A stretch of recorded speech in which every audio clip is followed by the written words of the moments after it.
Say, Doc, have you ever traveled back to prehistoric times and found anything collectible? I don't know, like a claw or a fossil, you know, a Jurassic collectible, because that would be pretty neat. Hi guys, welcome to Jurassic Collectibles. Today we're going to take a look at something a little bit different, but nonetheless exciting. It's this, the Mattel Collector Hoverboard. Now this is the outer white mailer that this came in. It was in another brown outer box, but this is what's inside. This thing has been surrounded in quite a lot of controversy.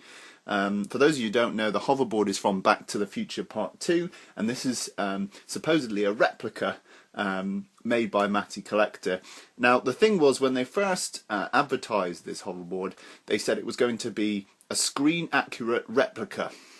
Now, unfortunately, down the line, this has become more of a toy than a replica, and due to that, some of the features of the board have suffered, and the design isn't spot on to the hero board in the film.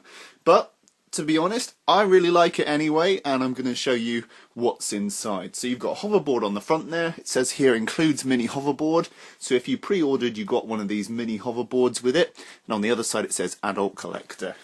On the back we've just got some Mattel Collector Back to the Future 2 logos there. I'll just show you. So you've got Universal, Back to the Future 2, MattelCollector.com. I don't know if these are still available, they might have sold out by now, but go and have a look on the Mattel Collector website anyway. Okay, let's get this thing out of the box. Okay, so inside that white mailer we've got another box, and as you can see they've done this sort of creative design as if it were a real product made in the year 2015, which is only now 3 years away. So hopefully we'll have real hoverboards by then. But anyway, on the packaging you've got hoverboard, you've got a lovely pink packaging. The only thing I've noticed about this, the girl on the front here, she hasn't got the handlebars that would have been on the hoverboard in the film, and for them to be removed on the front of the packaging is a bit odd, because surely the complete product would have had the handlebars. Anyway, on the back we've got a demonstration of the various features of the board. So it's a safety strap at the back. You've got velocity control pads, obviously they don't really work. Then you've got polarity reversing acceleration booster, this guy in the middle here, and then you've got anti-gravity lift cushions, these things either side. And they have got some blue and orange variants, but they don't actually exist yet. So I think it's just to mock up the look of, you know, if this was a real product in the year 2015. And it says here, don't be a bojo on a bike, glide on a hoverboard. Okay, let's get this thing out of the packaging and show you what's inside. Okay, so inside we of course have the beautiful board. So there we go. And we'll go into more detail about the board in just a minute. It does take batteries in this bottom box here, and I'm going to show you how to install those, and then you can see the electronic features. Okay, so also in the box is a hoverboard instruction manual, and as you can see it just goes through the installation of the electronics and how it works. So that's quite nice. Adult Collector. And to be honest, it's funny that they're calling it an Adult Collector piece, because really it's, you know, it's a toy as well, and that's the whole thing about the fact that it's not screen accurate. But anyway, I digress. So you also get a bag of a miniature hoverboard, because we pre-ordered, and you get the handlebars with this one. So the handlebars don't come with the full-size board, but here's the miniature board for those who are interested. Very cool. This is made of like a rubbery material, and the rest is hard plastic with a sticker. So it's a shame it's got this literature on the bottom. Kind of ruins the toy, but you could sand that off and use some silver paint if you wanted to. You can put your action figure's foot in there, so that's pretty cool. One of the stickers seems to be peeling off already. That's always good to see. So there we go. And then you've got the Mattel handlebars. So quite nicely painted. and that fits in there. Now I'm not going to put that in permanently because it does have a little clip on the end that means it will stay in there permanently, so I don't really want to do that in a hurry, so I'm going to leave those separate for now. So if you want to keep yours nice, do the same thing. Okay, and finally in the third bag it comes with this nice stand. Now it's got some nice frosted lettering on there. Don't know if you can read it. Back to the Future Part 2. So that's cool, and something I didn't expect either. And this turns around like this, so you can use it as a stand. And then on the bottom of the board there are little clips here, here, and on the other side there and there. Now this clips in, so these marry up to the clips on here, so the two narrow ends go into these clips and the two bigger ends go into the other ends. I think I might have this the wrong way around. There we go. So it does make a difference which way you bend this piece of plastic. So there we go, nicely clipped on. And now if I put this down, it should in theory stand up. There we go. So as you can see, it looks like it's really hovering. Really, really good. And that's something I didn't expect, I have to be honest. That looks really nice. Regardless of whether it's film accurate or not, that looks good. That does look good on the stand.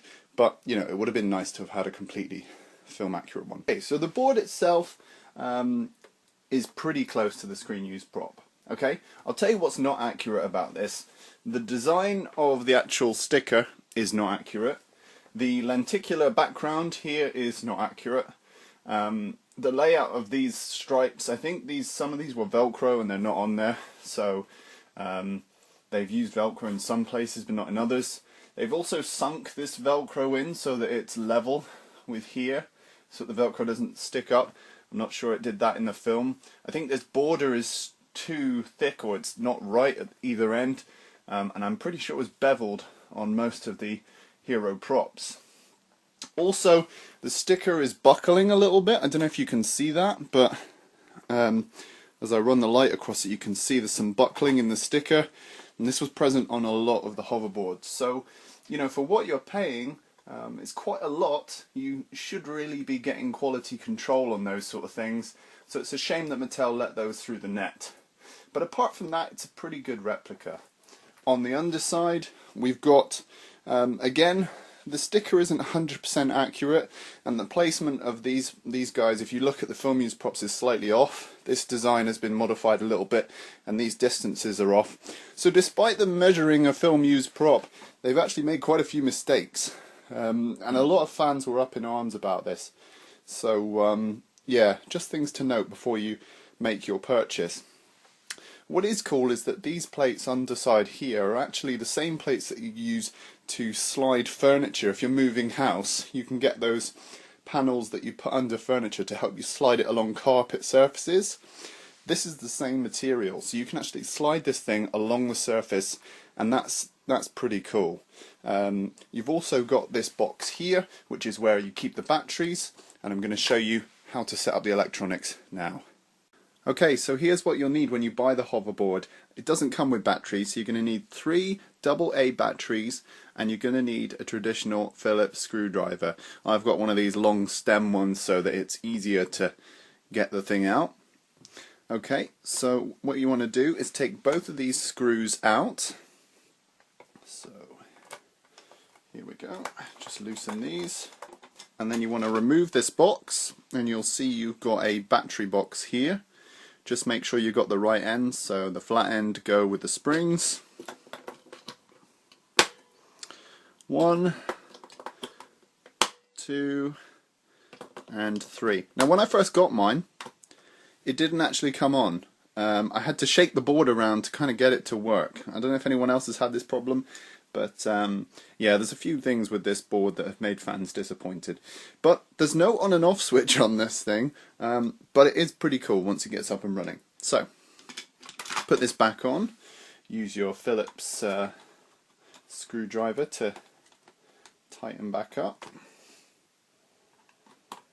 There we go. Okay, we're all powered up. Now if you do want to look after your hoverboard and keep it for a long time, make sure that you take the batteries out, because over time batteries can corrode. You may come back after a couple of years and find that your batteries have melted inside the battery box, and that sometimes stops the electronics from working. So just bear that in mind. Maybe it's best to store those somewhere else, in somewhere dry and cool. Okay guys, so here we go.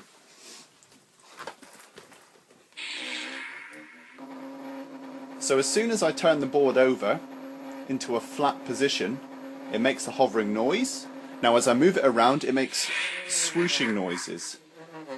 So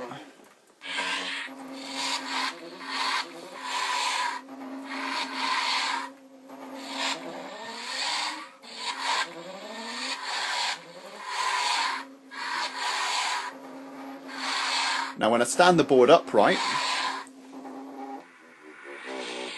it powers down, and it'll automatically power down after a minute or so, as you saw earlier on. So let's do that one more time.